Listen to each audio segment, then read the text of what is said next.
Hasten dugu aurtengo historia hitzaldien ziklua. Ilunberri Akademiak eta Elgoibarko Izarrak antolatzen duguna, Elgoibarko udalaren diru laguntzarekin. Lehenik eta behin ohar bat, Igonek berak ez dizu esan, baina kartelak mundu guztia hartzen da, gure kartela bastante artistikoak eta dela, artista Igon da. Hasi baino lehen, Igon txalo bat ere.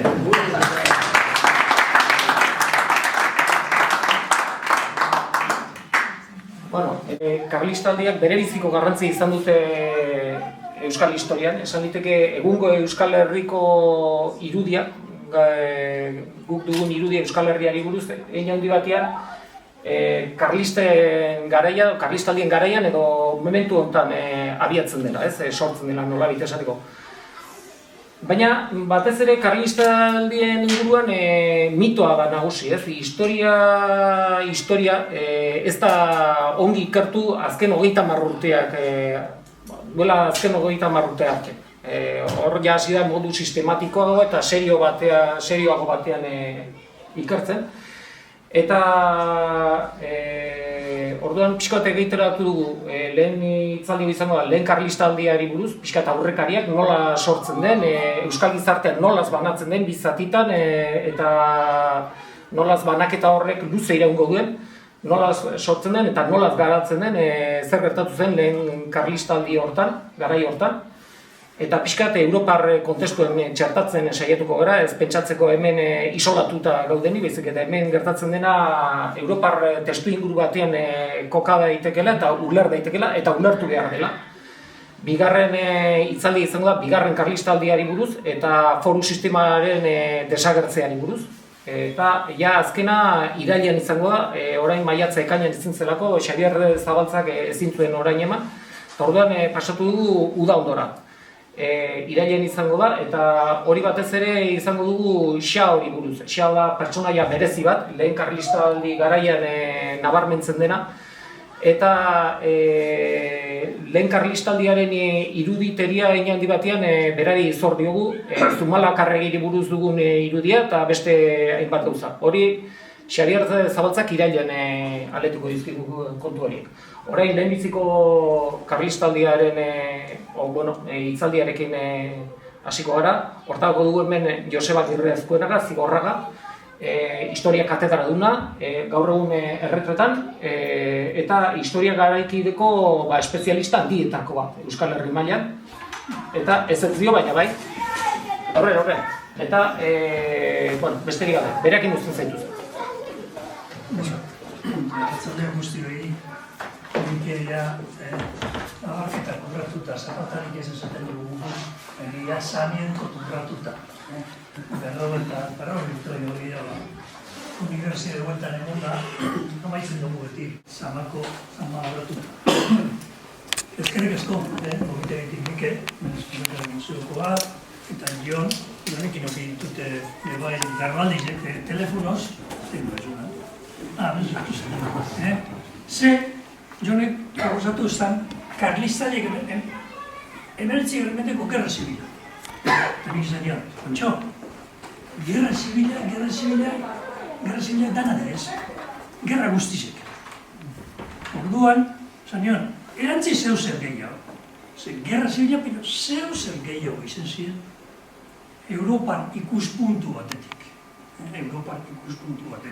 Ez Espainian ikuspuntutik edo Euskal ikuspuntutik, Europan ikuspuntu batetik. Horretik dator eta gehiago. Beraz, hemen, nirean, hori saiatuko naz, eta gozen titulutik. Tituluak, esan behar du, muina.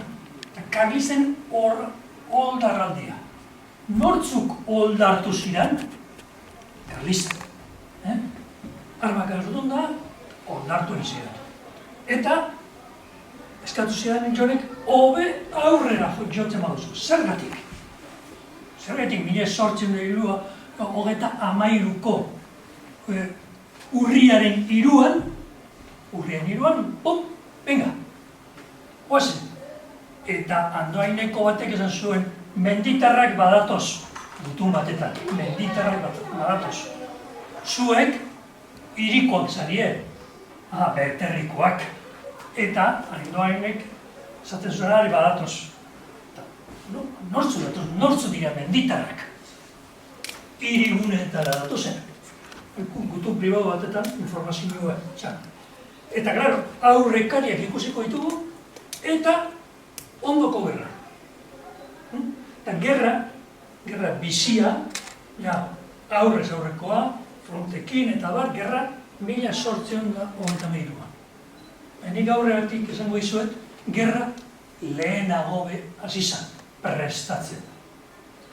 Gerra hau, ez da ulertzen, aurretik 10 urteko prestakuntza izan gabe. Hori da nire tesia. Hori da nire esplikazioa. Zegitea pesetea dira, herria altxatu zen. Herritarrak altxatu ziren tekstu liburutan, honek Rafa López Atxurrak aztertuta dauko lehenengo gerra karlista zelan esplikatzen den manualetan. Oso artikulu polita, hemen publikatu zuen lehenengoz, Ero Príncipe de Vienan. Da, gehienetan halako herritarrak altxatu dira. Herritarrak altxatzen dira neurri bateraino, neurri zen. Gero ez da, joaten beste barik hartu fusilietan mendira, gerra bat egiten helburu bat. Lehenengo, esan behar ditugu, araudi bat jarri behar dugu. Hau da, epistemologia. Bakoitzak zelan aztertzen ditugun gauzak. Hori da lehenengo, akorduen jarri behar duguna. Aurbilduz. Sekuk hemen, beriztu behar dugu zer den kontakizuna, metahistoria, hau da, historietik kanpo dagoena, eta gero historiografia. Historiaren historia. Danok daukazue karlistadari buruz kontakizun bat. Kontakizun bat. Gitxi asko, danok irakurri guzua, entzun duzua. Ze kontakizuna modu askotara transmititzen da. Ez bakarrik eskola. Leku askotan. Eta gero, jakituri bat, daukagu, Museo Zumarrako zuzendaria. Haren jakituriek guri baino gehiago izango da. Gehiago aztertu dolako profesionalki Zumalakarri gerrakori buruz dalako. Orduan, edo zein enpresatan moduan, jakin ez dakizenek asmatu egiten da. Asmakizuna ondo da. Poeta batek, literato batek, gauza batek egiten da, asmatu egiten da.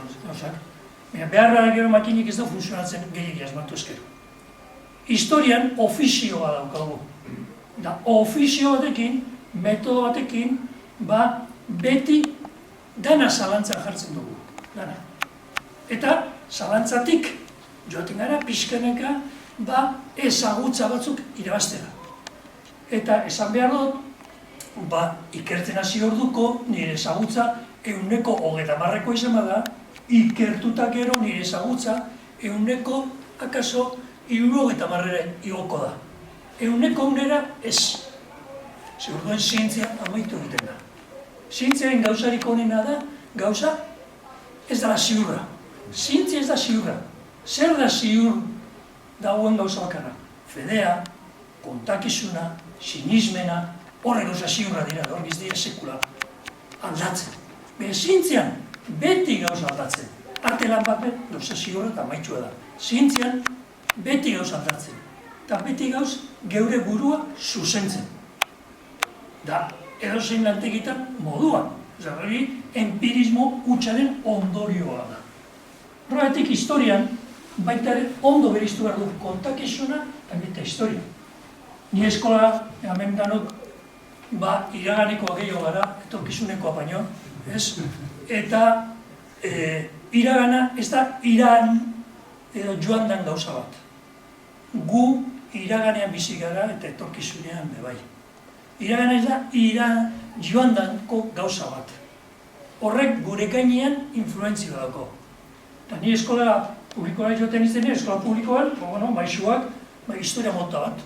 Erakutzen zigun, da izatez busturikoan az, Gernika eta Garbi artean, eskola nazionalean, maixu batekin, ez da gizena jente, barrorri edo, mutil, da handik atera, eta joaten ginen gero, doktrinera. Eta beste historia bat genuen, historia sagrada. bi historia genituen. Danok, nire herrian, historia zer da. Gaur egunean Indiara bat mazoazte, torri barri nazandik, han bardin segitzen da, edo zein herrialde musulmanetan, edo hainbet herrialdetan. Hartzen duzu, historia bat, kontakizun bat, baina gero daukazu, zure eleizara, zure templora, han daukazu benetakoa, jatorrizkoa, sinistu behar denezkoa. Eta han kontatzen dire gauzak beste modu batean. Gida berak ere, esplikatzen zituen gauzak, modu celebra batean, torten ziren eta templo guztik ikuskatu dana zan, musulman torten ziren, gero, indik jarraitu egiten dabe. Eta horren beste milioi dira, milioi, asimilatu egiten dutela dana. Kontua da ze, bi planotan, adibide horrekin, izango dut historia sagrada bat kontakizun bada. Eta gero, historiografia beste gauzatu dira ditugu.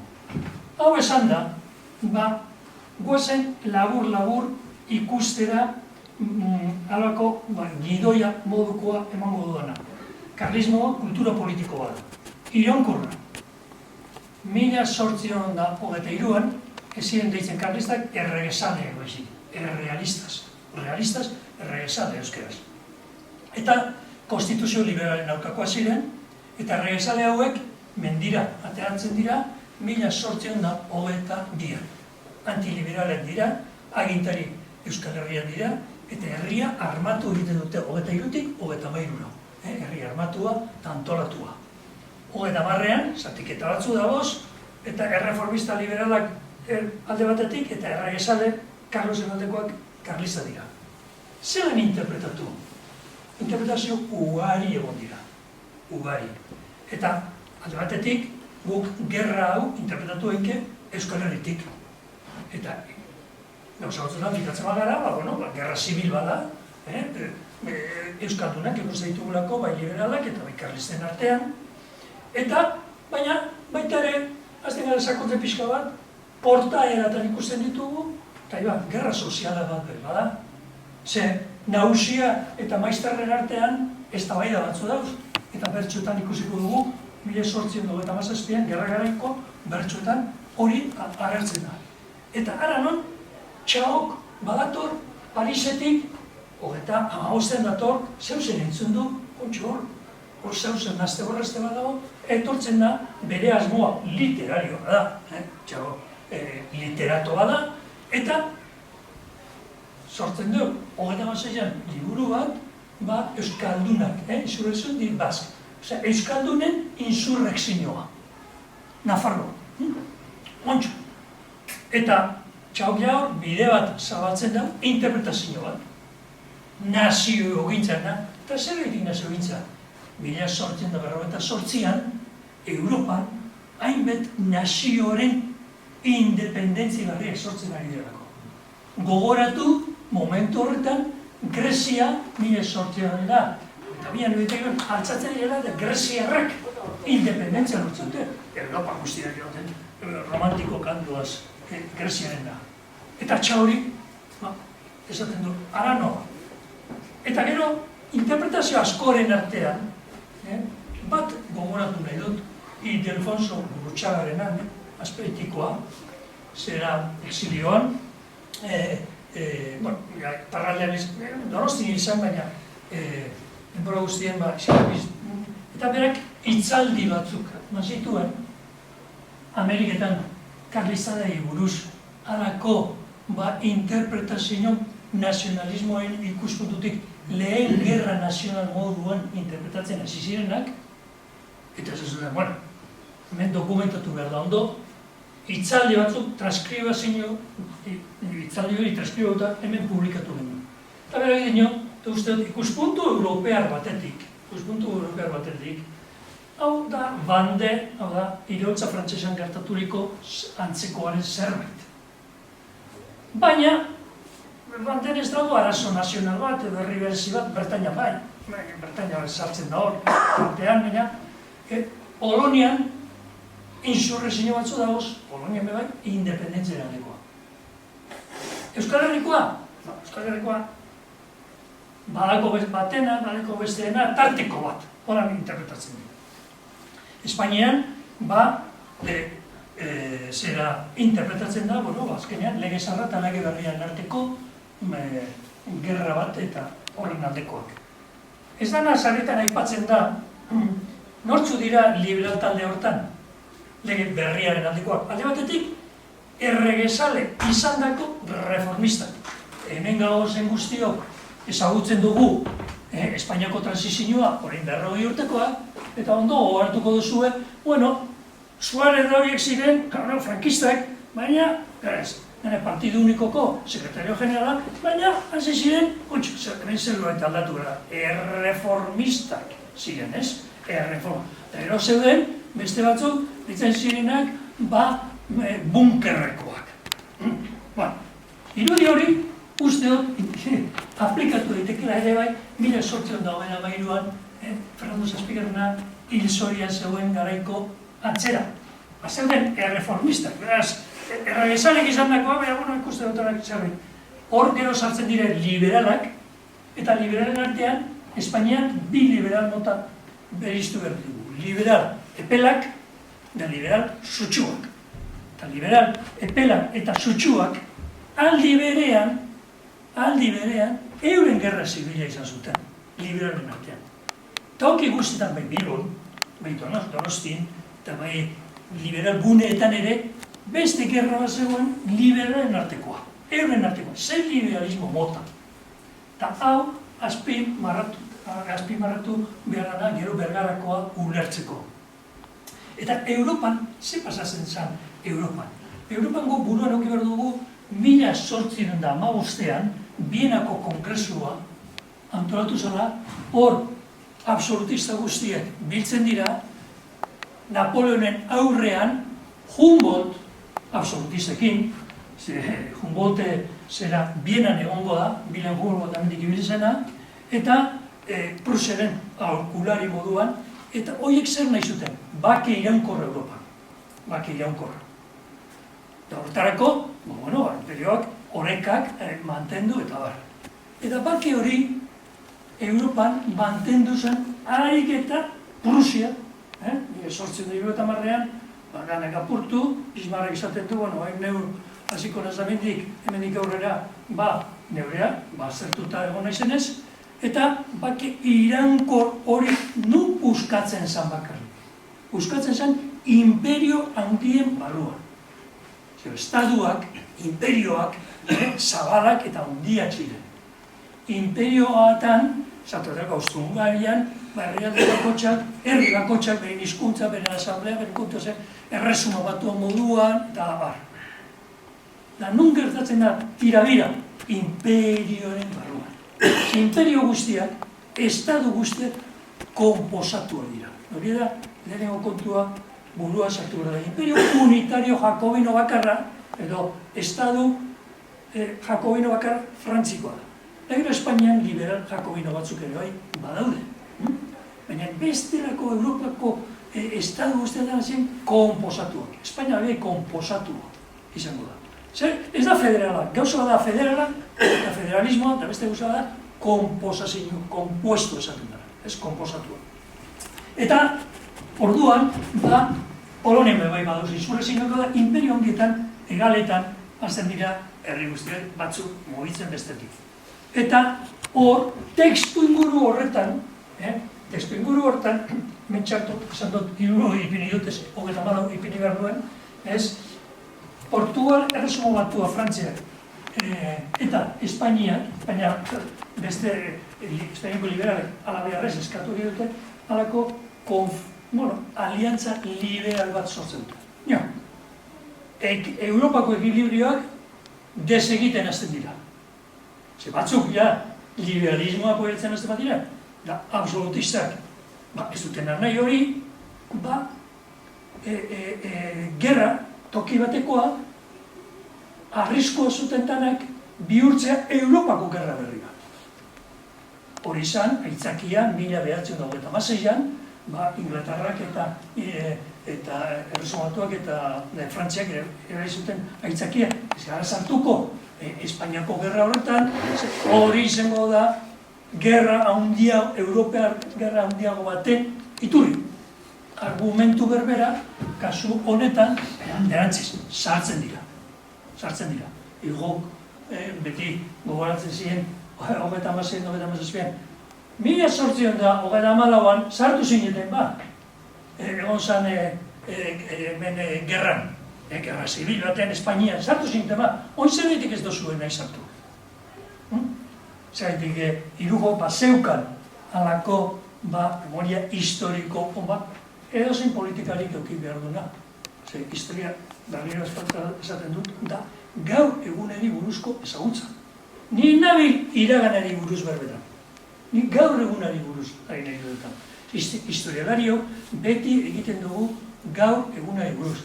Konturatu naiz, neure produzioan, eritxea aldatuz joan behar naiz, ikerketa eginala, eta koiuntura bakotxak asko markatzen du. Horrenik berriro irakurtzera baina 30 urte, 40 urte idatzi nituen gauzak, horrek gogoratzen du. Honekin gaian sartu gara lau aldi dekoz. Bost aldi. Lehenengo momentua, lehenengo 3 hilabeteak. Eta horra azpimarratu egingo dut. Zer arazten da gerra bat. Gauza importantea da. Bigarrena da, Zumalakarregien garaia. Eta Eliot itunarekin. Karlistagia beligeranten europearrak bihurtzen dira.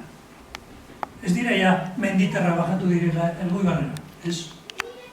Zeuzen mobitu dira, hartu dituzte posizio batzuk, bataila batzuk irabazi dute, baina batez bi gerrilariak dira, movimentu askorekin, eta hasi dira leku batzuk kontrolatzen. Eta nahi dute Europako interlokutore bat bihurtu, Eliot ituna hori da. Espainian oso txartu hartu zen, liberalen aldetik, ituna hori Zumalakarreg egitea da. Izen zen, presoen trukaketa hutsa. Preso trukaketa, baina Zumalakarreg nahi zuena zen, izan aktore bat. Aktore internazional. Zer, Europako estado guztiak lerrotu ziren batzuk.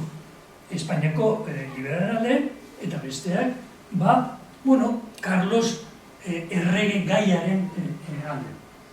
37an, 2 urtetan, Madrilera abiatu zen Carlos, porrota, eta nora itzultzen da, kontrolatzen duen lurraldera, Euskal Herrira. 37-39, Carlisten artean, ez dago eztabaida asko. Eztabaida nagusia da, Europako estaduak, Austria-Hungaria, Prusia, Errusia, Carlos erregaiaren aldeko zerenak ikuste dute ez dekola injarrik agintea hartzeko, espedizioan real horren Carlisten artean Euskal Herrian nekea agertzen da. Neke nabarmena. Eta hor Bergareko ituna ataratzen da. Bergareko ituna traizioa Carlisten ikuspegitik, zelan da liberalen ikuspegitik soluzio moduko bat, gutxienez, bake giro bat. Egon ziren gero saiakera beste gerrak biztuteko, 1841 eta 1848an, torri zean, eta esan biztu. Katalunian bai, Kataluniaren karlismoa diferentea da Euskal Herriarekikoa. Ikusiko ditugu diferentzia batzuk. Eta hemen, 48an torzerin alza hartun, karlistek altzatzeko hartun, bateke txibata zugota, urro gogorio fusilatu, eta inor esan mobidu. Gogori pez, antza. Hiru eta 12an diferentea da. Hori Mikel Egide esplikatuko dugu. Beraz, hori da gerra, aurrekariak eta gerra. Eta beste ideia garbi bat. Ze gobernu mota dago Euskal Herrian gerra piztutetan moduan.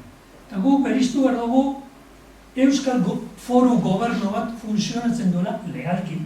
Zeretik erregeak sinatu egiten du pragmatika legal. Hau ez da, aipatzen, Euskal Gobernuan 1926an asmatutako gauza badala, estatutuaren ondorioz. hori ez da gola. 1800ean, Bizkaia, Gipuzkoak eta Arabako ordezkariak Euskal Foru Gobernua sortzen dute, eta Carlos Laugarrenak sinatu egiten du, onartu egiten du bilera horiek, eta bilera horiek aktatan dagoz. 1993an akta guztien bildu nituen. Empirismoarekin frogatu behar dira gauzak. Ikago ez dinot niri otu zaindalako. Akta guztiak bat abestean hartzen ikusten baduzue, nire zukontxo. Hemen badago zerbait. Eta gobernu hori Kanoasek des egiten du. Eta Kanoasek debekatu egiten ditu bilkurak, Bizkaia Gipuzkoa eta Arabaren artekoak. Eta 1877an. Gero sortzen da Eusko Jaurlaritza, izen batekin, Eusko Jaurlaritza 26an, 1980an Eusko Legebiltzarra, 1981an Nafarroako Foru Gobernua eta Nafarroako Parlamentu Forala. Beraz aria agintearena hori azpian da buruan duki behar dugu. Europan patu dut bi modu dauzela, iraultza liberala gertatutakoa, iraultzailea, frantsesa, iraultzaile bakarrik Frantzian gertatu zen. Beste danek dira, bestelako bilakaera, gradualista, liberalismoa pixkanaka doana. Hemen azpimarratu nahi dudana beste kontua. Liberalismoa, sarritan da liberalak, esfera soziopolitiko edo alako superestruktura horretan ikusten dugu. Liberalismoa zer esan nahi zuen? Herritar batentzako. Elgoi batentzako 18. mendean liberalismoa 1776an zer esan nahi zuen. Hemen matxinada bat egozan. Zerbait intzugo zen duen, 1776ko matxinada. Artisagoak eta mugitzen direla, zer nahi dute? Presioak mugatu. Sare erosketen kontrola. Arautu alokairuak. Eta zer liberalak zer proposatzen dute? Dana libre. Hemen, sale erosketak libre, kanpokoa badatorrona erostera erosi dira nahi duena, beste saldu nahi duena saltiko dana libre. 1776an. Eta zer gaitik da batezbe artisagoak, lan soldatatik bizi direnak, hain kezkati liberalismoarekin. Ez hemen bakarrik, Europa guztian. Thomsonek termino bat, konzeptu bat asmatu zuen. Moralki, eta Thomsonek zer langile klasearen sorrera 18. mendean Inglaterran zelan gertatu zen, aztertu zuen. Eta hori aztertzeko zertara dedikatu zen? Sermoiak aztertzera, eta eleizatan jende arruntak entzuten zuena aztertzera. Eta kontuatu zen, sermolarin bidez eta moralki, gaizki onartua zegoela, inoren gozetetik beste persona batzuk aberastea. Merkatariak erosten zuten garia, artoa, gorde, itxaron maiatzara, eta maiatzan saldu. Zegeitik itxaron maiatzara arte? Aprilian maiatzan presio gora egiten duelako, urrengo usta, eta artisagoak, ez dekona lurrik, pagatu behar du. Hemen, matxinada bat gertatu zen, 1776.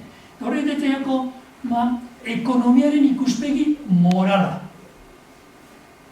Ikusten duzuenez, gaur egunean beste marko handiago batetan, ari gara, baina gitxigura bera hori da.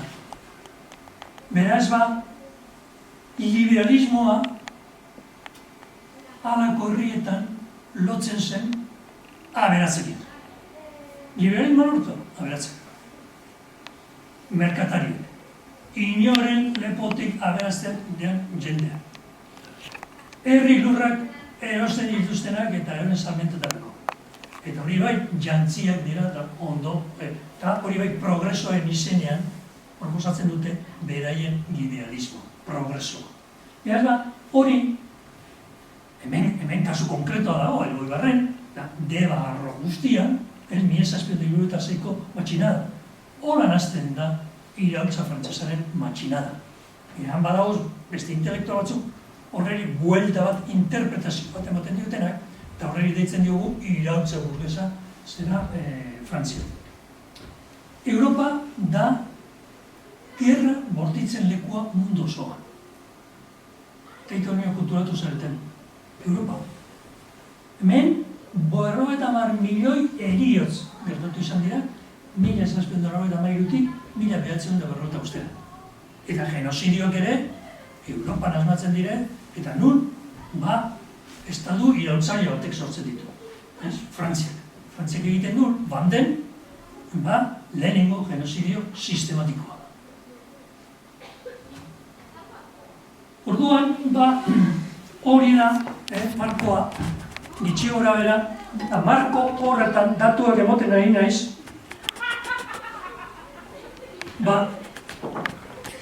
kokatzeko, eta aurrekarietan, jakina, guk lehenengo aurrekaria, ikusi behar du konbentzioko gerra. Iraultza frantsesaren ostean, republikanoena, gero gerra napoleonitika, gero gerra realistak, eta horretor lehenengo gerra karlista, bigarren gerra karlista, 1832, 1836, karlistak agertzen dira, bai, 1926-27, Elgoibarren, Frankorekin sartu zirenak, ekinta Navarrako karlista, Artajona horretanek, horre sartu zirenarenik. Karlista zirenarik ere bai, Bilbo sartzen direnak. Permiso eskatu eben. Orfin, Bilbo sartzen gara. 27-an, Brigada Navarrakoa, handik Santo Domingotik berantza, Bilbo sartu zuten, Arro, Bilbo, azkenien, harrapatu dugu. Baina hau,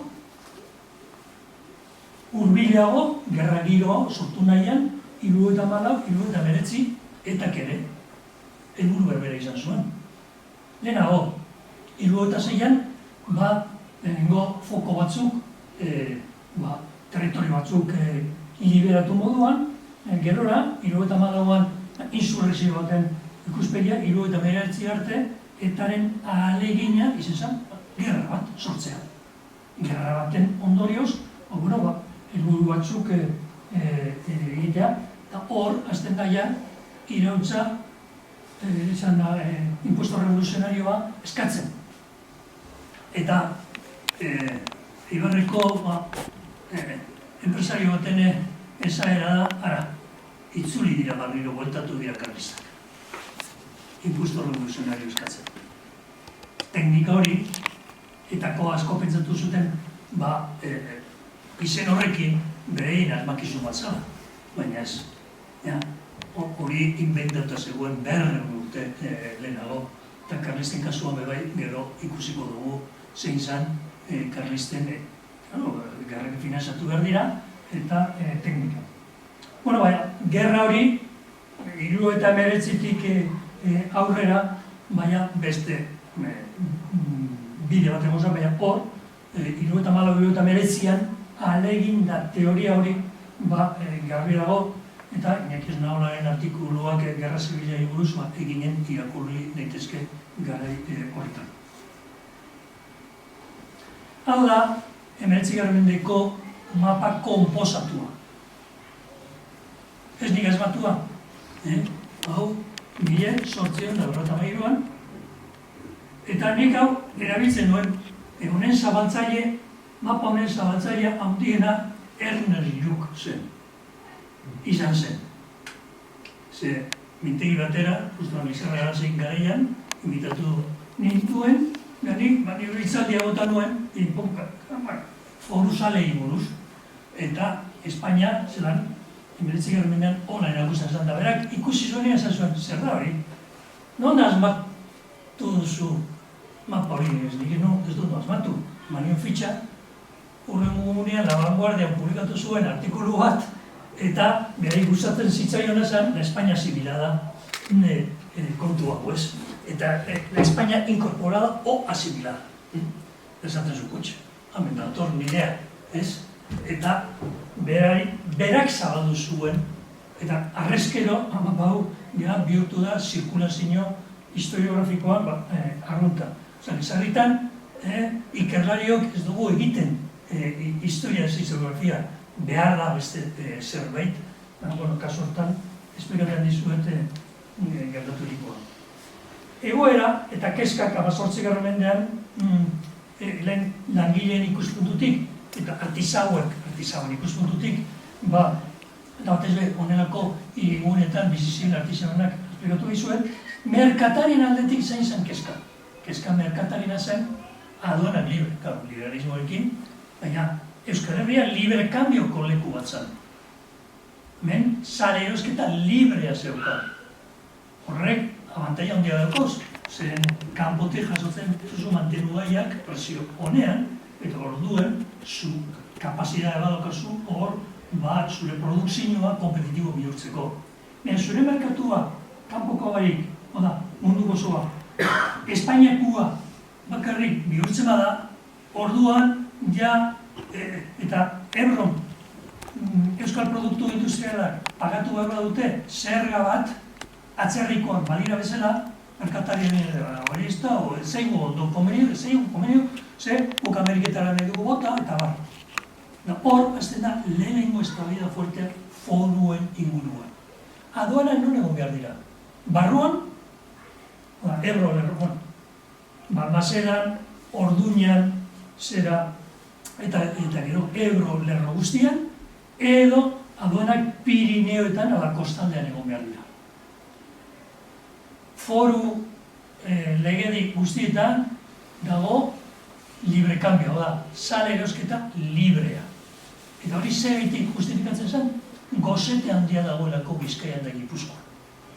Hemen gomendiak ez dabelako produzitzen beharainakoa. Hori da, teoria klasikoa, foruzaleak 16. mendean asmatu zutenak. Oinarri bat ere bazeukan, ez da bardin, produzitzea mendialde batetan edo lautada batean. Gozeteak kronikoak dira mendietan. Mendialdetan kroniko da. Pentsatu behar duzuen, 20. mendera hasiera arte, Europan, justu garai honetan, apriletik ekainera, gozeteak pasatzen direla. Euskal Herrian ere bai. Gozetea, arrunta izan da 20. menderen erdean. Orduan, hau da lehenengo eztabaida.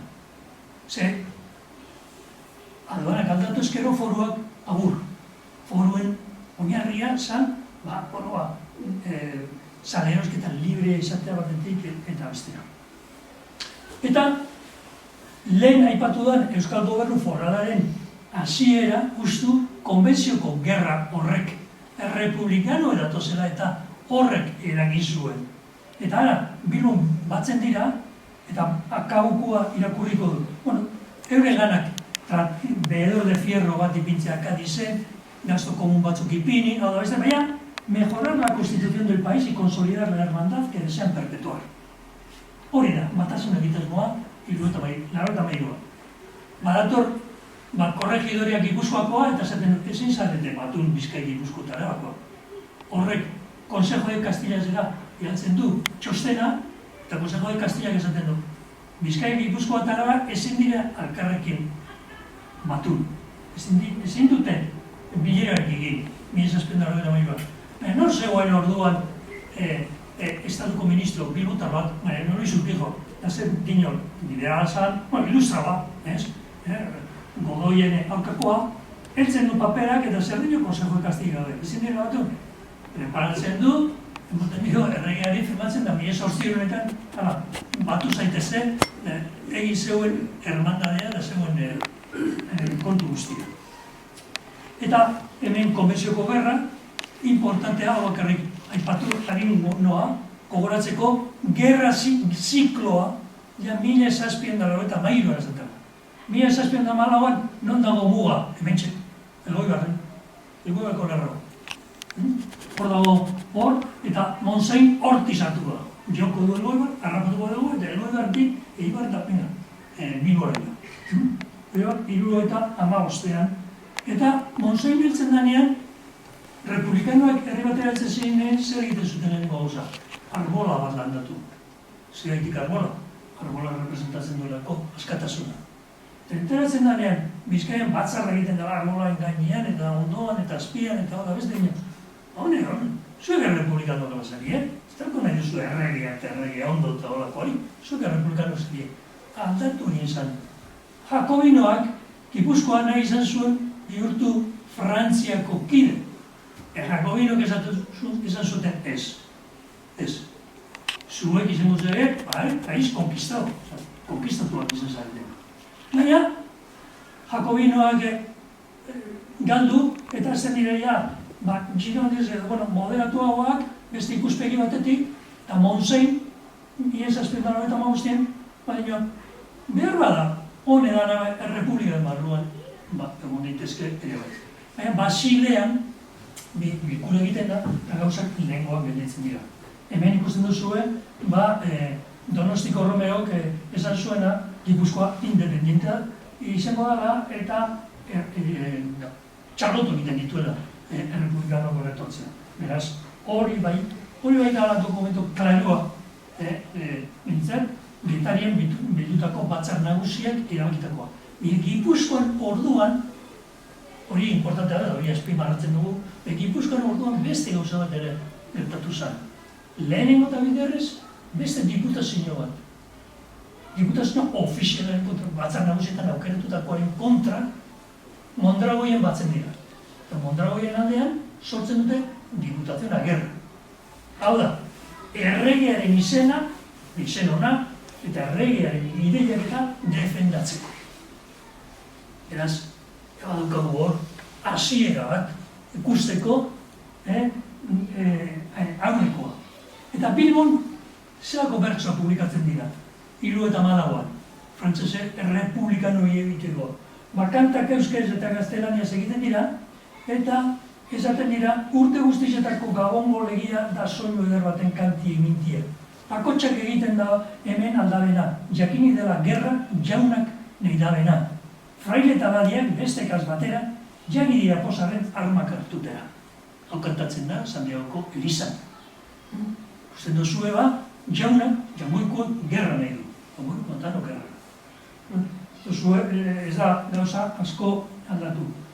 Beraz, hitzarmenean, Basilean, gauzak lehengora joaten dira, baina hemen aztetan beste dinamika bat. Zer, holako herrietan, holako herrietan, zeuden errepublikano zutsuak eta ikusten zutenak aldatu bezala, eta azten dira errepresioa kolaboratzaileen eta liberazalen kontra. Eta mesfidantza bat Madrilen. Horko buruzagi aberazkume guztiak Euskal Herrikoak, horiek ez dira fidakorrak. Baldin aldatzen dira Frantzira eta Espainiarekiko desleialak. Eta zergatik, foruak eta horrako aginteak, aginte gehiegi daukie euren eskutan. Horra zetaia Godoi eta korte guztia pentsatzen nola kendu aginteak. Eta aurrerantzean, foruen bidezko aginte guztian mesfidatik ikusiko da. Euskal Erakundea beraz, ikusten dira, zelan da, halako mesfidata batetik eta Madridetik, baina beste arazoa dago Euskal Erakundeak, eta da, sorpetuta daudela. Zer esan nahi du sorpetuta? Armadak finanziatzeko, Eleizatako urrezubrizebe desegin eta hori bezaldu eta egiten zen. Baina, zor handia egitu zen. Zorran nola kitatu. Euskal Erakundeak, batzar nagusietan, erabakiten dute medioak, euren medioekin bakarrik zor hori kitatzeko zergak jartzea. Segaitik, Espainiako erresumak ez da responsable, ez du erantzukizunik Euskal Herriko zor eta ogasunaren gainean. Are gehiago. Prestamo bat eskatzen dautzie erregiari. Katu beharrean, prestamo bat erregiari. Prestamo bat emoten dugu, hori prestamoa bueltatu egin behar da. Erret haziendari. Horrazten da foru ogasun berria, emertzi garmendean. Hoi garmenean, gaur egunean, indarrean daukagun foru ogasunaren filosofia nagusia. Lurraldeko biztanleak dira bere ogasunaren jabe esan nahi du, baita ere erantzule zor handia sortzen direnean gerra bat diren eta ez diren. Momentu ontatik. Eta Bizkaian, 1808an, Zamakola daukagu, viva y siempre viva Euskal Herria, vive el Mesías Maizu Zoria, y también viva Euskera apaindu arte. Bilboko bertsoerak dira hauek. Zamakola da, enoa esplikatzera, movimento bada, nortzu dira zamakolistak. Erregea, erligioa defendatzen dutena, eta agintea, Bizkaiko agintea. Nahi dute, Bilboren kontra, Bizkaiko aginte bat egin, eta Bilbo barri bat, Puerto de la Paz. Planoa, Bilbo total diferente izango zen gaur egunean. Kanalakin, eta beste Bilbo ideal bat entzatuta, eta hasi ziren egiten. Eta hor daukagu, Marqués de Valdespina. Eta orain, hobeto interpretatzeko 1808 gerra karlistan gertatzen dara, hasiko naz gorriz ipintzen personaje batzuk. Ze personaje hauek dira karlistarako buruzagiak. Eta kontu, hau, 1808 da dauan, Marqués de Valdespina, ondokoa zen, ermukoa, Eli, abizena. Eta hor, horrek egiten du, zamakolistak galdu egite dute, berez, zareten interpreteta Bilboko burgesia, Bilboko burgesia barik, Bilboko errentistak, eleistar eta horrelakoen mobiduta zergaitik hiri berri bat montatzen bazen, gaur egunean, Ensancheadan Bilbon, hor montatzeko, hor antolatzeko hiri berria, ekartzen zuen errentak, Bilboko errenta etxetakoak jaitxingo zirela. Eta eleistarrak eta horrelakoak bizi ziren errenta horietatik. Hori dira, burgez batek momentuan ikusten du oportunidad berea hiri barrian bebai alantzak jateko. Hor utziko dut kontua. Frantsestea dator gero, Napoleonena. Eta hor, ja, azten gara ikusten zera hori, beste aukera batzuk, harin pasatuko dut, hiru kontakizun, hiru bete historia, Napoleonen gerrari buruz, hiru betxeraz. Lehenengoa euskeraz, xapel gorria ginenien atera plazara, burla egiten hasi zaizkugun bere hau, uste zuten arauz zezeneak ginena, gure toreatzeko mokasenikan, mokanazak irauz eta gibeleko handian jo, hoio egin zalkuten, tira, karajo. Tiratu geniotzan dozena bat tiro, han zirenak joan ziren errangabe adio. Zer dago deskribatzen pertsolari hau? En primera persona.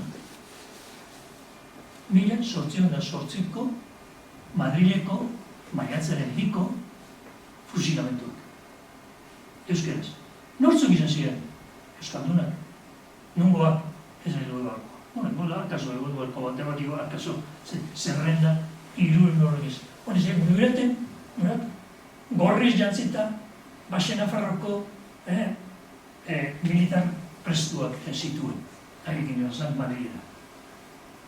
Eta, hau, iparraldeko bertsolari batek kontatzen du lehen persona.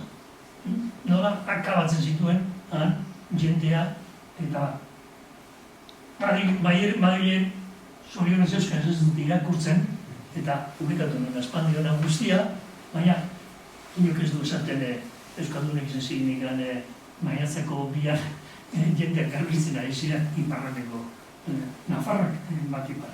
Bigarren interpretazioa. Bilbo, liberal batek el vascongado, españoles, que disteis la vida, por la independencia de vuestra nación, por vosotros la patria apellida, libertad, rey, Cortes, Constitución, por la independencia. Hasta allá, guerra de la independencia, gerra horiek izendatzen, liberalismoak berroa. Hirugarren interpretazioa, fraile batek, Napoleondarrak Bilbon sartu zirenean, ziren San Franciscoko konbentura, fraile guzti garbitu nizituzten. Hiru, dana. Da, zeraitik fraileak? Fraileak ibiltzen direlako, segitzen dute, gaur egunean hemen freiak, egunero ematen dutela sopa boba Bilbo. Gozez eta beharrean bazauzie, Bilbo noiz bai, joan zelan da Frantziskotarren konbentura, eta hanukengo zuen jana, eta edaria, lerro luzea. Mile sortzean behiztara beste egiten zuten Frantziskotarren oso urbil bizizen jente, pobrea eta jendearen, eta hor, Astarloa izan zen guru, teologoa baitaren, eta horrek idazten du, gorde izan da beti Garbiro fedea, baita geure legea, eta baita berbeitea, erbestea gaiztoak nahi esan galdu, euskaldunak ez da buruik makurtu. Bultatuko gara bertso hauetara. Zer hemen, hasten garaia bertxotan, eta bertsoak jarraitu behar dira, goela, 30 urte, euskerazko bertso guztien bilduma bat egin, eta bertso bidez interpretatu daiteke zera 19. mendeko karlistada. Bigarren karlistadak ere baiz asko. Segaitik bertso bidez, zer bertsolariek ez du asmatzen. Bertsolariari, zaten du izkera herritar mentalidadera. Eta bi, Frantziskotarren bigarren ofizioa zen sermolari ezigera. Sermoiak irakurri behar ditugu, ikusteko merkataritzan zer pasatzen zen, eta zertan sinisten zuen jendeak. Eta hor, sortzen da, meta-historia bat. Biblian kokatuta.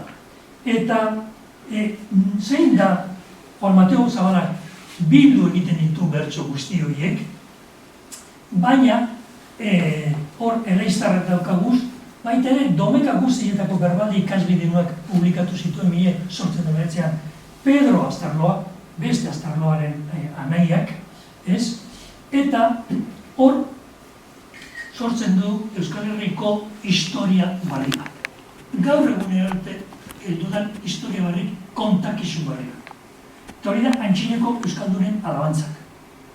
Fray Mateo dino, ez dakitxela noena da, izadik edo Fray Pedro Astarloarena, edo baita ere izan daiteke zelan da Mogelena. Hemen markatu ditut berak Fray Mateok bilbotarra dugu, fabulazen dialekto bizkainon, berlaurrekoan esaten du, 21 Zabalaren adirela, Mabi Bestearenak, Jose Antonio Mogelenak, eta Vicenta Mogelena. Zer, Vicenta, elgoibarren gehiago zen, no? Enkrespanego, ez? Elgoibartarra da, Vicenta Mogel. Debako usted.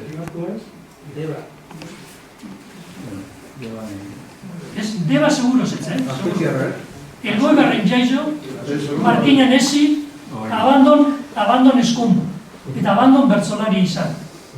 Eta ideologia aldetik, entzaitorri burura bitu, topaten ibilina ez elgoibarreko personaia da, Vicenta dago.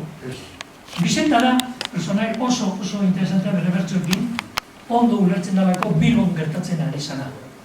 Eta beren, gizona izan zen imprentako kontua. Beren formakuntza, Markinan hartu zuen, Juan Jose Murgo, Juan Jose bebai, Juan Antonioren bidez. Eta honek sortzen dute, zer dinoie hemen? Hemen, hasten da Biblia. Eta hemen, Adamen handikonak garbi ondo, eta erbesteak gaiztoak, nahi ikusten galdu euskaldunak ez da helburu makurtu. Beste herri askotan jarretxearen hau, ez da inoiz guretan kanpokoak aginta. Zerbetik deritzazu hainbeste neki lage euskaldunen artean beti hartu jo oizuen. Joian, beti zegaitik gonda euskaldunen artean horrebeste nazte borrazte. Gordetzearen zintzoro jaunaren fedea, geure lege garbiak, geure euskerea. Non dugu bizkaitarako orduko fedea, non geure garbitasunta sinistea. Orain argaldu dira halako bizotzak, gizonak emeturi dirudizien motzak. Motzak hemen Ez? Bilboko hitza da. Belarri motza. Motza zer dira? Kanpotarrak, arrotzak. Diru dizen motzak, kanpotarrak, erdaldunak edo danadarako. Piztu gure pedia, bizotzak sendotu, eta gauza guztietan jainkoa bilatu. Hemen duzu behia, sinismena. Hemen duzu leitmotiv fuerte bat, sinismen bat mobilizatzeko. Eta hau, bertso askotan,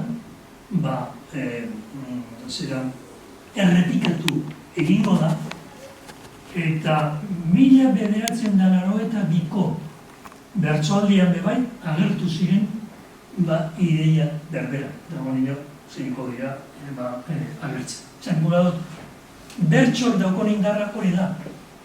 Laburki, ideia batean konzentratzen da, transmititzeko ahoz bidez gaitasuna dago. Eta Paulo Ulibarrik idazten dugu bebai, Luciferren erderie sartu zanetik ona eskoletan, Bizkaiko gazteria guztia, gaztelar eta motza imiten zoritxarrean orain. Hala, eskolak, estrangeroak eta gaztelatarrak bihurtzen ari dira. 1893an zera salatzen du Ulibarrik euskaltzalea zen, Fernando Zazpigarrena, eta 33an bere izango da buruzagi teiko bat Bilboko karlistana. Beraz hemen euskaltzaletasun politiko bat sortzen dago, mamitzen dago nabarmenki. Euskaltzaletasun politikoa deitzen dut, euskaltzaletasun kulturala beste kontu batetan da. Eta, baina euskaltzaletasun hori, eta foruak esaten dugunean, ez da bakar, bi beti, ikusiko ditugu. Teokratikoa, zuriaz, ez? Ulibarrik eta Vicente Mogale, Pedro Nobes Acedo, Aristide Orio, Sabino Arana, Learrortan, eta aukiko dugu euskaltasun liberala, edo beltza, gorria. Esan duzu, liberalak euskaltzaleak? Bai. Liberalen artean euskaltzalea asko daude. Eta hor daukau Ergizkideak, Erascongado, Cosme Belaude, importanteena Gipuzkoan Agustin Pascual, edo Agustin Iturriaga moduen zautena, apaisa, tone dira foruzale liberalak. Eta kulturalki, aukiko dugu ero, iparraldean, Antona Badi izango da Zuria, eta Txau izango da Gorrien, ez da, alkarkin bebai. Beraz da, zer da fueroa? Foruari buruz, joango gara, ziret gainean, zer da fueroari buruz. Zer da forua? Agustin Pascual Iturriaga 1827, beraz, garra garaian esango du. Fueroak esan nahi du, gure herrietan, ez aigula sartuko inor ezertan. Uste duzu, aldatuta pixka bat, baina hor dago fueroaren esan. Bueno, luzatu naiz, eta goazen, nire tesiaren, hemen Vicente Mogalen bertsoak ere banituen, eta honela amaitzen du, gogoan beti euki, lehenangotik ona, sartu ez dela arrotzik agintetan ona. Horre dire, Vicentaren bertsoak 1819. Zaitik, Bilbon, bertsoak papeletan publikatzen ziren, 1814-tik 1820-era, modu sistematikoa. Eta Vicentaren bertso guztien bilduma, Xabier Altzibarrek publikatuta dago Bidebarreta dizkaien. Interesa balin badu, esango diot, sartu Bidebarreta Vicente Mogala, aterako duzuen da. Beraz da, foruak esaten ditugunean, eta oraintzu, gure lagun batean, txalapartako zuzendari izanakoa, ari da liburu barri bat, Zumalkarri buruz, publikatean da, foruen alde. Foruen alde gotea, zeu zer gehiago erantzira da, ze foru, da ze modu forua. Zegaitik, hor, foruaren esanahia aldatuz doa. pasatu zain denbora, baina, karo, ja, hau, arrapadalan noa. 1822. Zer pasatzen da 1822? Hor dago zuen mapa, garai hartako ekintza militar nagusienekin. Konstituzioa dago aginten, konstituzio liberala, eta partidak sortzen dira. Hemen da. Leku hauetan, atentatuak egiten dira. Zeran egiten dira? Mendien antolatzen dira, sartzen dira Durango kasua esplikatuko izu. Sartzen dira Durangon, eta lehenengo da bain, aberatzen etzera. Zetara, diru eskatzen. Sekuestratzen da, eskatzen da, dirua, eta ospa. Hori da, 1822ko, zergak bilduma, partida hauen gandik, eurek mantentzeko. Urrengo pausua zein da, herritarrek orduan kontratatu egiten dituzten, sortzen dute euren partida, eta orduan burukaldia sortzen da. Eta toki guzti hauetan, burukaldiak egongo dira, errealistek, erregezale, eta konstituzionalisten artean, liberalen artean. Eta hor egongo da, tente, 1823-22an. Eta ze pasatzen da 1822an? Europan, Beronan batzen dira absolutistak. Eta den joie, Bienako ekilibrioa apurtzen ari zaigu Espainian, liberalismoa zabaltzen ari dira Espainiatik Mediterraneo guztia. Eta badoa Greziara eta bar. Eta orduan erabakitzen dute intervenzio militar bat.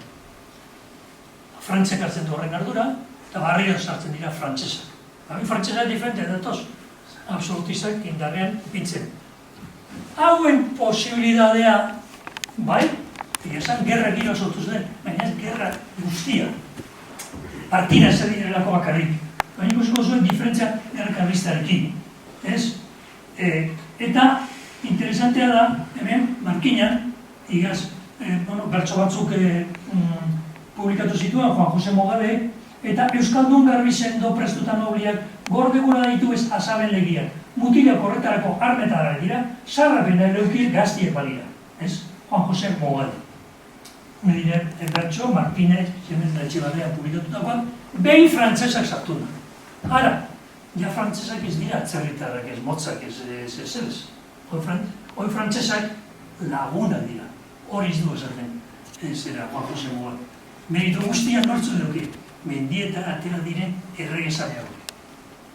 Eta, zer gertatzen da? Bota egiten dute herria eta absolutismo barriro martxan jartzen da. Diputazio batzar nagusiak, barriro batzar nagusiak eta foruak indarrean jartzen dira. Eta buruzagi barriak, Bizkaiak, Gipuzkoa, Araba eta Nafarroakoak argi daukia. Ez aigu pasatuko aurrekoan bezala, mendire egiten beharra, preparatuko gara gerrarako. Eta 1822an, azten dire, zerga berezien batzar nagusiak onartzen, iliberalak ezin dire sartun batzar nagusietan, ezin dire joan, aginte fuertea, eta dirua antolatzen. Eta aterakotu zelako indarra, voluntarios realistas izenekoak, porque Espainia guztia antolatzen dira. Voluntario realistak sartzen zirenak, jente obrea zen. Gozekinek zango denuk ez. Eta Nafarroan 9.000 inguru. Baina paisanos armados, bizkaitar armatuak daitzen zuten, ez? 1828an 12.000 izango dira. Gipuzkoan, tercios forales de Gipuzkoa, 4.692. Naturales armados de Álava, 5.000. Udalak ordainduak armak eta uniformeak. Eta urtero, martxa militarrak eta movimentua. Martxa. Hemen. Hau ikusirik, ez, ja, 1895an, Espainiako nortzuk dira agintari barrien. Klabe horrein. Gipuzkoan, Agustin Iturriaga, Santiago da Kotero. Honek altzatuko dira 23. Araban, Nikazio Berazko Baletin Meraztegi izango da, Arabako karlistadaren buruzagia Araban. En momentua. Bizkaia, Javier Batit, Marqués de Valdespina, Elio Pedro Novia Sacedo, Honetanak izango dira, patsatuko direnak 33. 33koa ez da, herria altzatzen dela, ez? Preparazio batekin. Profesionalki preparatuta, 1820koa esperientzia liberalaren ikusirik eta partidak ibili zirela handik eta handik bestik ez. Zaten dute, oraingoan prestatuko gara, eta ze pasatzen da, absolutistak ere mesfidati ikusten dute armada guzti hori. Zer gaitik? Diputazioak bere gain hartzen dituelako, orduan ez da polizia politiko bat antolatzen, eta polizia politikoaren ardura ez Espainiako gobernuarena, diputazio bakoitzarena. Eta aginte militar guzti hori ez da kapitan generala edo Espainiako armadaren ardurapean. Ez, diputazio dira, hori batzar nagusia eta gurea da. Gu pagatzen dugu da gurea da. Ez, diputazioak bihurtzen dira gobernu politikoa, administratiboa, ekonomikoa, fiskala, baina baita ere militarra. Aginte militarra hartzen du, diputazioak. Eta Salazar ministroak esaten du uso de las armas en oposición de los mandatos soberanos de su majestad. Es indudable que con el apoyo de una fuerza tan respetable serán capaces, con solo el amago de impedir respeto al gobierno y de dar valor aún más a sus extravagantes solicitudes a pretexto de fueros vascongados. Ministro batek aktan, Consejo de Ministroko akta batean, 1825. Eta ministroek esaten du, armada bialdu behar da Euskal Herria.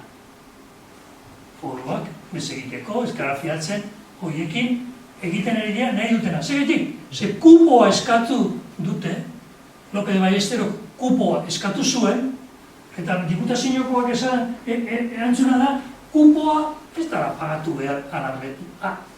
Donatibo bat emango jakola, ez erregiari. Kupoa pagatzea urtero, urtez jarraian, ez ez. Kupoaren konzeptua 1824 da. Horrazten daia, kupoaren kontua. Beraz hemen ikusten duzue jadanik,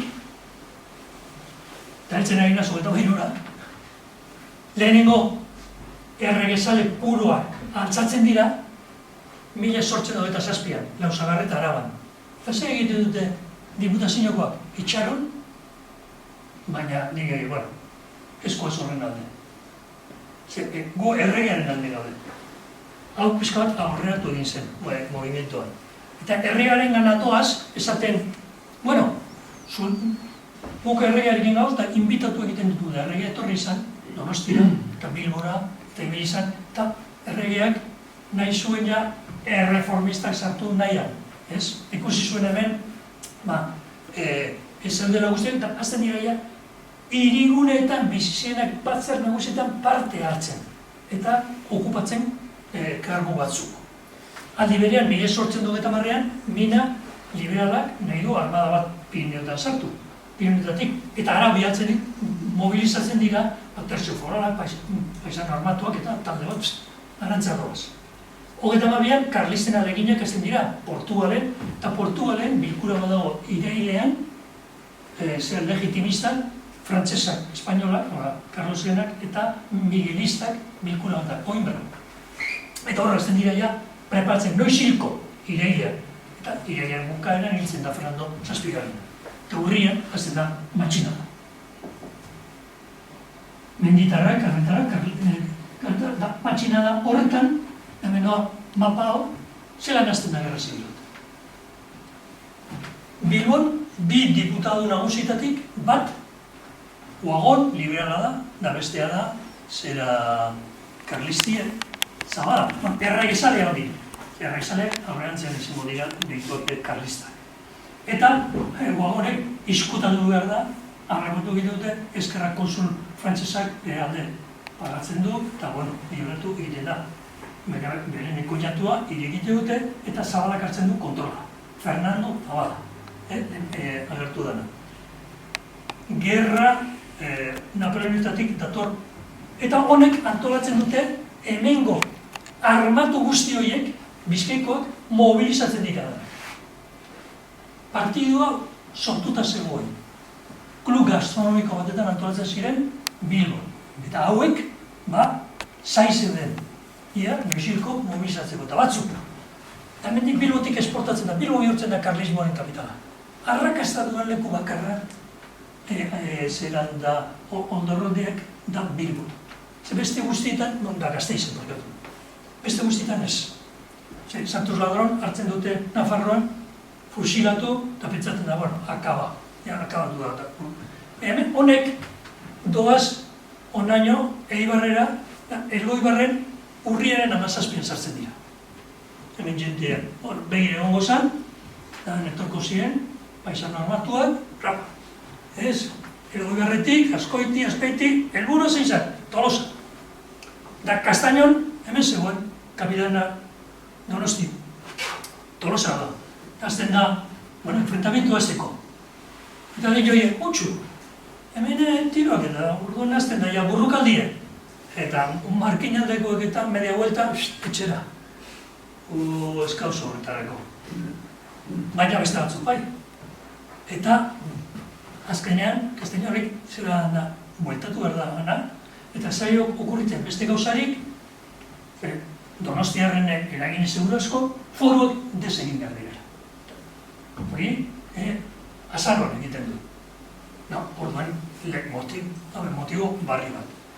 Kontua da, hemen, hirigune guzti hauek hartzen doaz, eta Gipuzkoan, agintetik eta Gipuzkoan aurretik desmobilizatzen ibili ziren azkenengo diputatu nagusiak, tertez foralak, kontrolatzen, eta azten dira, Oiartzunen, bestean, alako taldeak Biba Carlos V oigatzen. Eta Gasteizen, zera urriaren 7an, Beraztegi altxatu egiten da, eta kontrolatzen du Gasteiz guztia. Beraz, lehenengo 2 hilabetetan, zonalde honetan bakarrik, ez bakarrik altxamentuak egin, bizikta lurraldea bere ganatu egiten da. Eta, holan, gerrak sartzen da gero Sanfiel, eta Sanfiel sartzen darien Bilbon enfrentamentu barik, sartzen da armada. Abenduan dago bilera bat, baina taldeak batetik bestera, batzuk etxera bueltatu dira. Zan behar da, Bizkaiko paisano armatu hauek, Eibarren, zan behar, ez dugu pausurik emoten, kobratzen ez dugun bitartean. Zan jentea, zeman kobratzen zuten, 5 herrien, pioi batek, egunean, 5 herrian kobratzen zuen. Zer egiten dute karrizte, anako zerga berezi bat, Bilboko merkatarien guztien. Hartu dirua, Eibarrera joan da nahi pagatu, kobratu dugu, aurrera. Eraz, urrian, ez dago lanik, lanaldiak abaitu dira. Ordu lanaren konzeptua diferentea zen, lana txarrean, lana dagoenean, ez dagoenean, konponez. Eta horretan batetik bestea sakabatu direnean, bazirudien, amaitu da. Amaitu da, erasoldia, hau. Da, txarrean esan, biltzen dira batetik bestekoak, Bizkaikoak. Aldespina, Fernando Zabala, eta hemen azten da personai barria. Baina ez dugun aipatu, Zumalakarri, Tomas, ez? Eta txarrean nazen, Tomas Erdino, bi kandidato dagoz, buruzagi karlista bihurtzeko, buruzagi militar izateko. Fernando Zabala eta Nafarroko taldeak Zumalakarri proposatzen dute. Eta Zumalakarri aurrerantzean hartuko du buruzagitzen. Eta Zumalakarrik egiten duena da, lehenengo, zemat gara, batu nengo gara. Batetik bestera, eta sortzen du fokismoaren teoria, foko bat, hemen inguruan, hemen batzen ditu. Eta hortik, azten da, gerrilla taktika batekin, enfrentamenturik ezean. Pizkaneka, baina, 24an azten da zabaltzen, da 35ean, lurralde bat bere ganatzen du. Eta Gau da beste kontuak importantean, administrazio zibil bat sortzen karlista, diputazio karlista, diputazio gerra sortzen. Zer, retaguardia administratu egin behar. Ez da mantentzen haidien. Horren, hor bi erabaki horiekin, Zumalakarri zentzu militar bat ematen dio. Eta, Jose Mari Murrumuli buruan, une horretan, erregea handik eta hemendik zebiela eta bitarte horretan, agian, pentsatzen ari zala, erregerik zegoen ez, errepublika bat hemen, zurrumurruak prensan publikatzen dira. Eta bai, Europan, ikusirik, bapesetik, orain ikusi dugu ez da bapesetik. Zumalakarrek eman zuena da, porrot bat izan da, baina zentzu bat, baseukan buru militar bat, organizazio kapazidade bat, da lurralde bat eta non eta hemen ez dut da, eta beligerante internazionala bihurtzen da Europan. Da, zurrumurruak sortzen dira periodikoetan. Zurrumurru horiek sartzen interesatuak ere izaten dira, bildora sartzeko. Hori, zera Fausto Otazuk esaten zuen, karta pribatu batean, mine sortzen da gerra maituta gero. Madrilen ez dago beste gauza handia horik esatea Euskaldunak eta Euskal Herriko jentea independentzia eskatuko dutela edo Frantzial bastatuko dela. Hori esaten danean, baina gauzak negoziazioan aldatu egiten dira. Mila sortzen da berrogeita batean karta pribatuetan esaten zuen. Antzeko zerbait ebai egon lekin. Kontua ze, hor azkenean erregea agertzen da, eta gerra, posizio gerra bat izango da.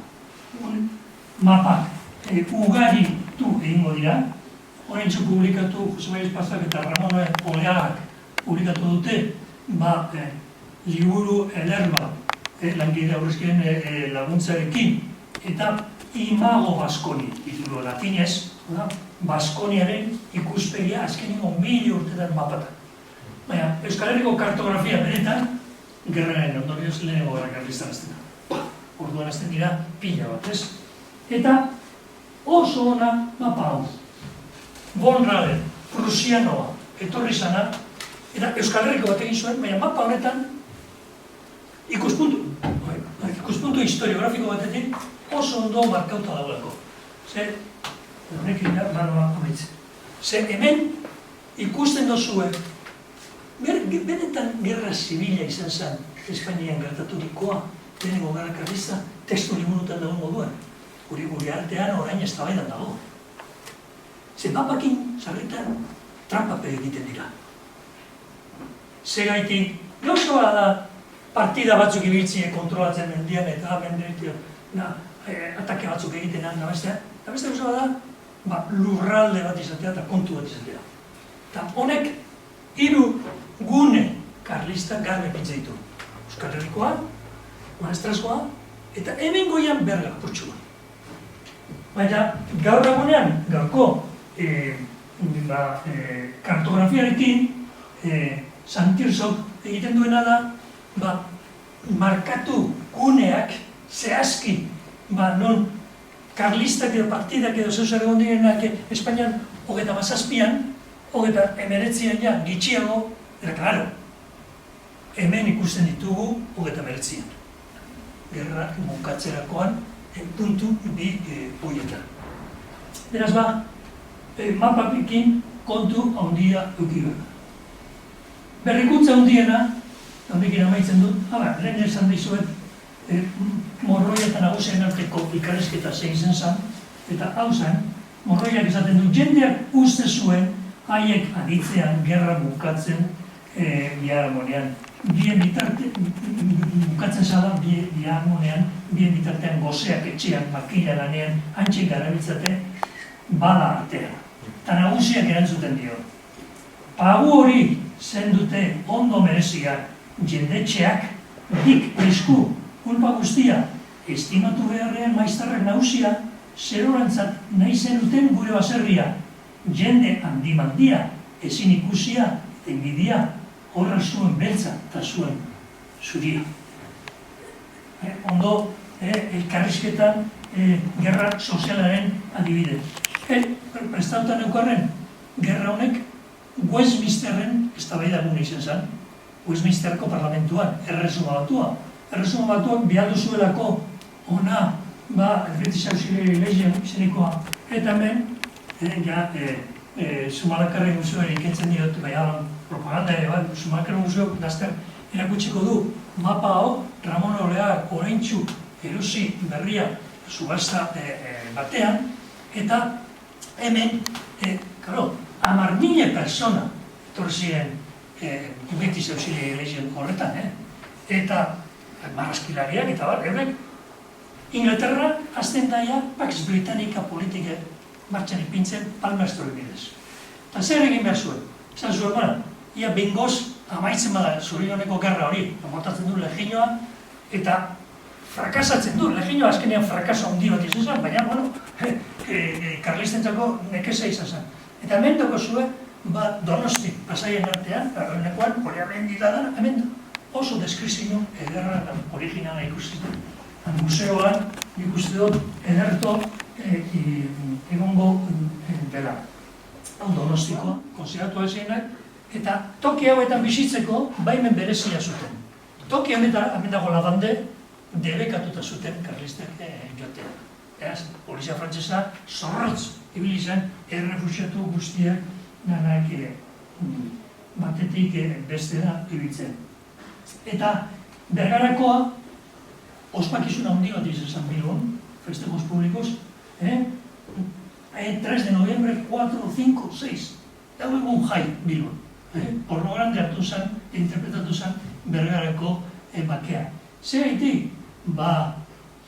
Bilboko buruzagi batzuk, eta hori idatzita dago, zera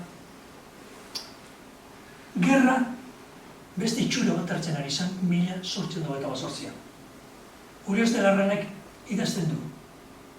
Gerra hau nazionalidade gerra bihurtzen ari da. Ezen nazionalidade gerra bat. Ezen, baina alanda zen kontu hau, badirudi, euskaldunak, euren euskalduntasunaren eta Espainiaren arteko gerra bihurtzen ari da.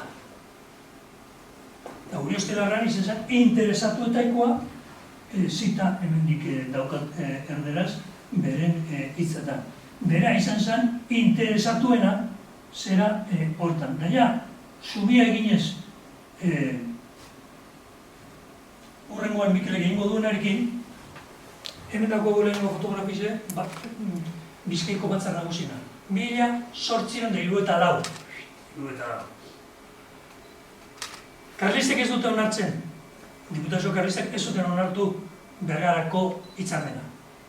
Bergarako hitzarmena laburbilduz ideologi barri batek sortzen du. Liberal foruzaleak, edo foruzale liberalak. Hoiek dira, foruak erdigunean, fueroak eta zera bakea erdigunean hartzen da. Baina zer ulertzen dugu forutaz, hona dago arazoa. Hori bihurtu zen. Eta 1874an, hemen, 74 honetan, Loredo, Portugaleteko ordezkariak izaten dugu, jangoiko eta foruak. Barriro, foruen sakralizazio teokratikoak. Jangoiko eta Lagizarra, jangoiko eta foruak, gaur egun erarte. Segitzen du ez? Hori, foruen interpretazioa. Eta gara non, hemen, nor da hau? Hori da, Sabino Aranaren eta. Ordezkaria zana, Abandoren Elizatetik, hor zebilen. Jangoikoa eta forua kontu konta.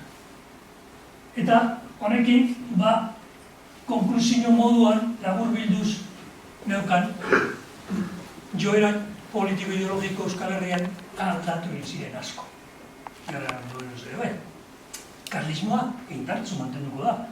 Hauteskundetan, 1936ko hauteskundetan, dugu ez du behar, karlismoa komunion tradizionalista izenarekin 5 diputado bat zituela. 5 zeuden prestatzen 1936ko larraldi berria. da, momentuetan foruari buruz zer ulertzen dugu. Batzuk foru politikoa, liberal moderatuk eta foru zaleak, beste batzuk foru administratiboak edo bakarrik ekonomikoak, batipan Nafarrokoa, beste batzuk, Konstituzio Espainiarra soilik aplikatu liberal progresista sutsuak, jakobinoak, karlisten erregetza eta foru politikoa, foru zale karlistak egongo dira, eta beste batzuk, lehen itxiko dutenak erregea foru zaletasuna baina. Hor, daukagu, elementuak, hildo politiko barriak adierazten gai honen inguruan. Uste du pasatu nahi zela. Eskerrik asko zuena.